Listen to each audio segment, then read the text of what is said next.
Bienvenue dans cette nouvelle édition du Non-Stop Info. Au sommaire, le Rwanda apporte son aide au Mozambique. Kigali vient de déployer un contingent de 1000 soldats destinés à aider les autorités mozambicaines à lutter contre l'insurrection djihadiste à Cabo Delgado, au nord-est du pays. L'opérateur de téléphonie MTN apporte son soutien à l'Africa CDC dans la lutte contre le coronavirus. Les deux entités ont récemment lancé la campagne One More Push pour encourager les populations africaines à continuer de respecter les mesures barrières nécessaires pour lutter contre la Covid-19. La Covid-19 qui a accéléré la transformation numérique en Afrique subsaharienne. À l'horizon 2026, l'Afrique subsaharienne comptera 70 millions d'abonnés à la 5G, d'après un rapport de l'entreprise de télécommunications Ericsson. Le président mozambicain Felipe Nyusi accepte finalement l'aide de ses voisins dans sa lutte contre le terrorisme.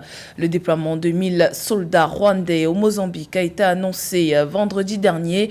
Ils seront en mission à Cabo Delgado, cette province située au nord-est du Mozambique, confrontée à une insurrection djihadiste depuis 2017. Le contingent rwandais va coopérer avec les forces armées mozambicaines, mais aussi avec celles de la communauté de développement de l'Afrique australe. Écoutons à ce propos Ronald Rwivanga, le porte-parole des forces de défense rwandaises.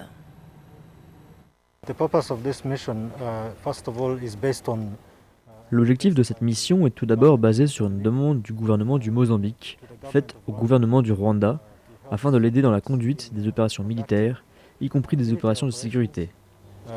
Including security operations and stabilization as well as security sector reform. Il s'agit donc d'une demande du gouvernement du Mozambique au gouvernement du Rwanda, et cela fait partie d'un accord bilatéral depuis 2019. Et c'est donc sur cette base que nous exécutons cette mission.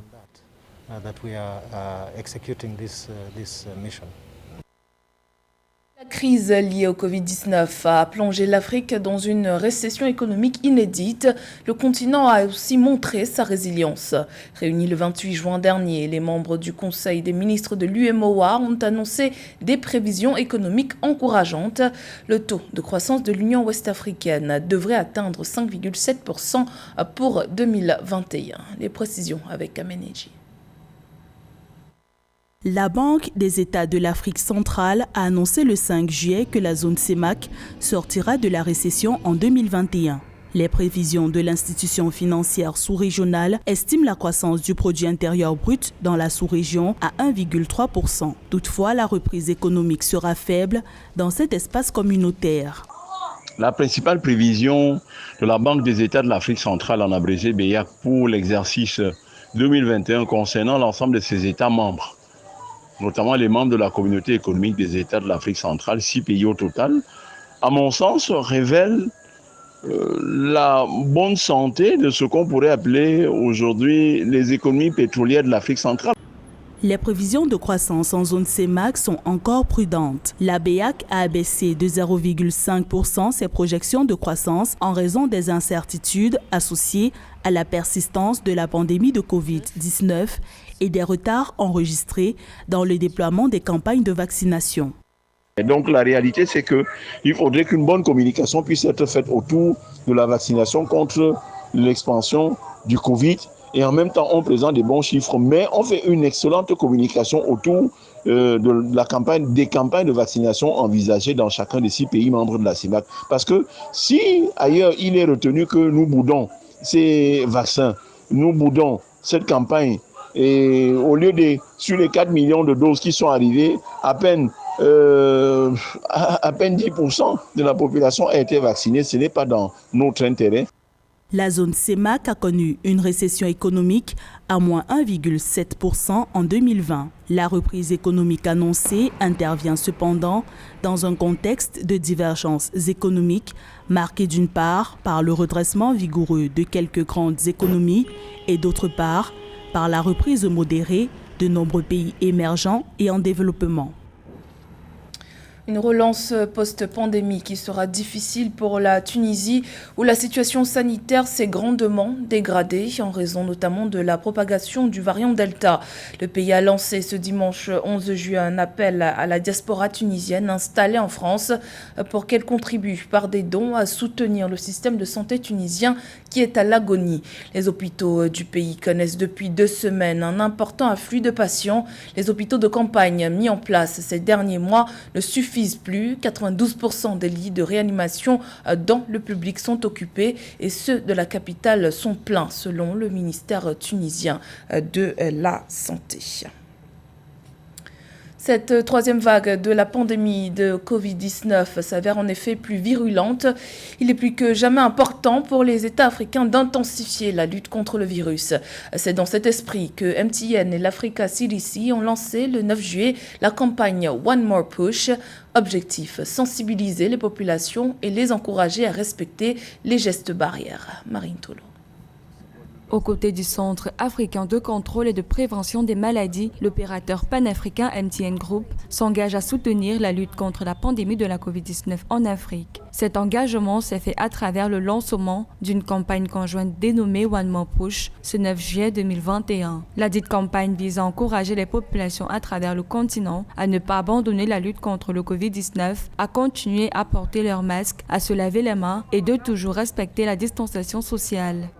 From an MTN perspective, we have the position and the perspective that says du point de vue de MTN, nous avons une perspective qui dit que ce qui est bien pour l'Afrique le sera également pour MTN. 18 mois auparavant, lorsque le Covid-19 a réellement commencé à se proliférer sur le marché, nous avons pris une décision à MTN de faire jusqu'à la mesure que nous pouvons de supporter toute campagne qui sera effectuée pour contenir la propagation du Covid-19.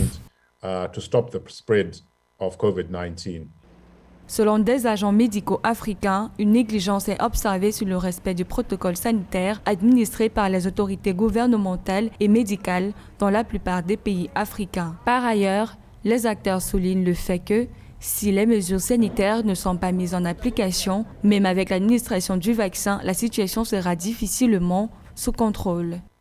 COVID-19 has had le Covid-19 a eu d'énormes effets sur la vie des Africains et comme nous l'avons vu tout au long de ces 8 derniers mois, il est très clair que les seuls moyens de faire face à cette situation est la vaccination. Au-delà du vaccin, il est aussi important de développer une immunité sanitaire afin que nous puissions rentrer à la normale. Notons que cette campagne de sensibilisation s'inscrit dans le prolongement de la stratégie continentale commune adaptée à l'Afrique pour la pandémie de Covid-19 de l'Union africaine, approuvée par les ministres africains de la Santé et conforme à l'approche prévenir, surveiller et traiter. Elle s'inscrit également dans le prolongement du partenariat entre CDC Afrique et MTN qui comprend le déploiement de vaccins contre la Covid-19 auprès des agents de santé à travers le continent grâce au don de 25 millions de dollars fait par le groupe de téléphonie mobile. Avec la pandémie de Covid-19, les citoyens d'Afrique subsaharienne ont en effet connu un changement radical dans leurs activités quotidiennes. En 2021, beaucoup dépendent désormais de la connectivité pour étudier, travailler ou faire du shopping. Une aubaine pour les opérateurs de téléphonie mobile.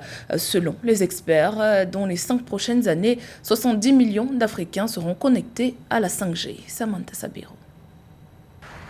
À l'horizon 2026, l'Afrique subsaharienne comptera 70 millions d'abonnés à la 5G, d'après un rapport de l'entreprise de télécommunications Ericsson. Même si elle est quelque peu en retard par rapport à d'autres régions du monde, l'Afrique subsaharienne n'est pas en reste dans la course vers la 5G. Des volumes perceptibles d'abonnements 5G sont attendus dès 2022 selon Ericsson et devraient atteindre 7% en 2026 selon les experts. À noter que la 5G a un débit 5 à 6 fois plus rapide que la 4G. Ces chiffres peuvent être atteints. Maintenant, la question, c'est qu'au niveau de l'utilisation de la 5G, il est important quand même que les utilisateurs que nous sommes, les abonnés, que nous puissions avoir des téléphones qui sont adaptés à ce genre de fréquence. Et vraiment, en fait, c'est de valider d'abord la question de la dividende numérique par le passage de la télévision numérique terrestre qui, normalement, devait laisser les fréquences pour la 5G. Mais on a vu quand même qu'il y a des initiatives qui ont commencé, même au Togo, où on a commencé un peu quelques brides de la 5G. D'après le rapport, de manière générale, 7 abonnements mobiles sur 10 devraient concerner le haut débit d'ici 2026. Mais en attendant ces belles perspectives, c'est la 4G qui fait son chemin.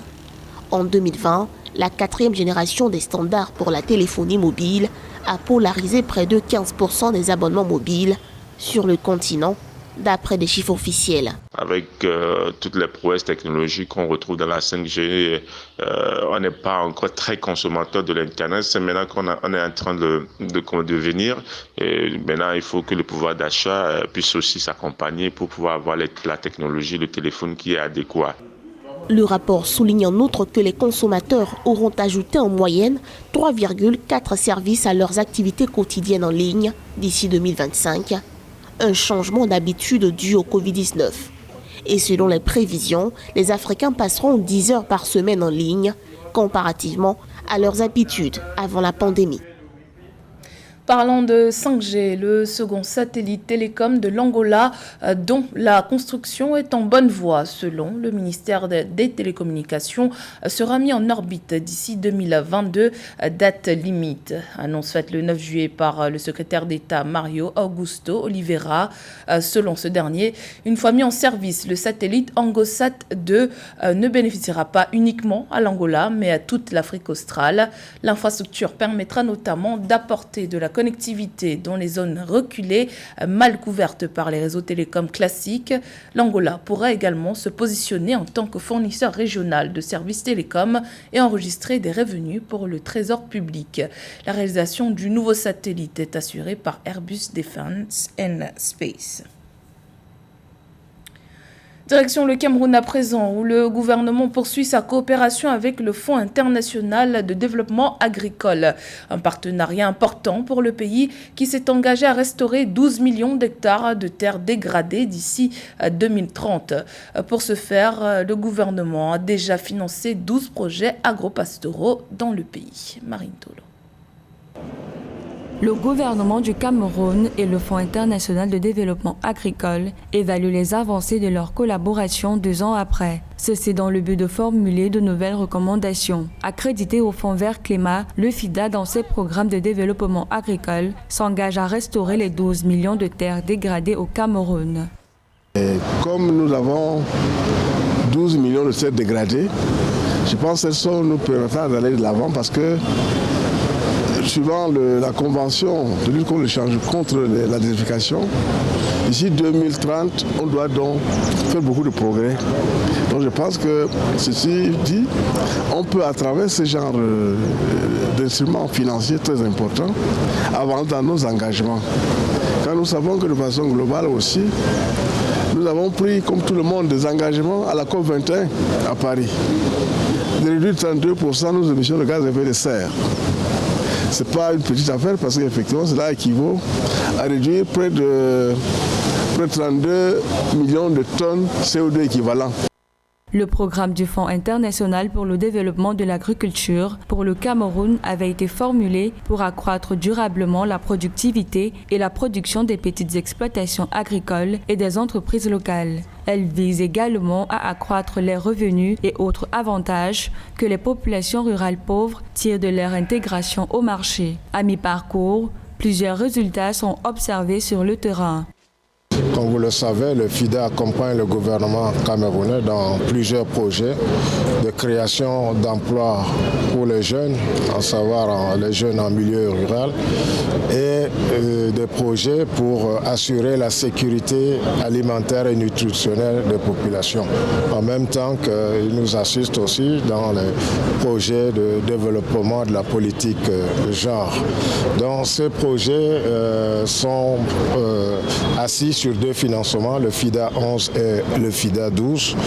Et cette mission à mi-parcours vise non seulement à évaluer les réalisations depuis la mise en œuvre du COSOP 2019-2024, rendu à cette date, mais aussi à attirer l'attention du gouvernement sur les points d'attention et surtout donner de nouvelles orientations. Depuis sa venue au Cameroun, le FIDA a déjà financé environ 12 projets pour un coût d'environ 240 millions de dollars. Les grands résultats sur le terrain sont visibles par la création des emplois. Aujourd'hui, plus de 9000 emplois ont été créés pour les jeunes. Par ailleurs, des entreprises agropastorales ont également déjà bénéficié des financements de l'institution. Rappelons que le COSOP avait été formulé en 2019 pour s'étendre sur une durée de 5 ans. C'était le journal de la rédaction. Merci pour votre fidélité. Dans un instant, une nouvelle édition de l'actualité sur Africa 24.